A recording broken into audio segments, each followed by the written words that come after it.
Is one numerical based on alternating current. हम PYQ discuss कर रहे हैं नीट के। क्वेश्चन है a 100 ohm resistance and a capacitor of 100 ohm reactance are connected in series across a 220 volt source. Question में आपके पास एक resistor और एक कैपेसिटर गिवन है, दोनों को सीरीज में कनेक्ट किया हुआ है विद 220 वोल्ट सोर्स के साथ, और जो रेजिस्टर है उसकी रेजिस्टेंस की वैल्यू आपको गिवन है 100 ओम्स, मीन्स कैपिटल आर की वैल्यू आपको 100 ओम्स गिवन है, और जो कैपेसिटर है उसकी रिएक्टेंस की वैल्यू भी कितनी गिवन है 100 ओम्स, मीन्स XC की वैल्यू आपको गिवन है 100 ओम्स।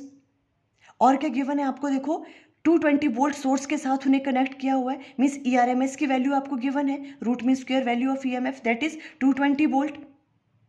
अब हमें क्या फाइंड आउट करना है, when the capacitor is 50% charge the peak value of displacement current is.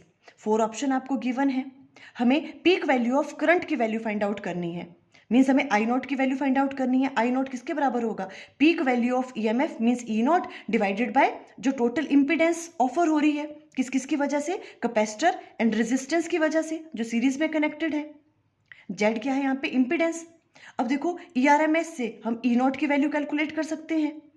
E0 किसके बराबर होता है, ERMS मल्टीप्लाई बाय √2। ERMS की वैल्यू यहाँ से पुट करेंगे, मल्टीप्लाई कर देंगे √2 के साथ। अब हमें इंपीडेंस की वैल्यू कैलकुलेट करनी है। इंपीडेंस किसके बराबर होता है, R² प्लस XC का स्क्वायर का अंडर रूट। R और XC की वैल्यू यहाँ से पुट करेंगे और यहाँ से इंपीडेंस की वैल्यू आ जाएगी 100 अंडर √2। अब हमें peak value of current find out करना है, मीन्स I0 की वैल्यू फाइंड आउट करनी है, और वो किसके बराबर होती है, E0 divided by Z। E0 की वैल्यू यहाँ से पुट करेंगे और Z की वैल्यू यहाँ से पुट करेंगे। ये कैलकुलेट करके पीक वैल्यू ऑफ करंट की वैल्यू आ जाएगी 2.2 ampere, means option C is correct. Thank you.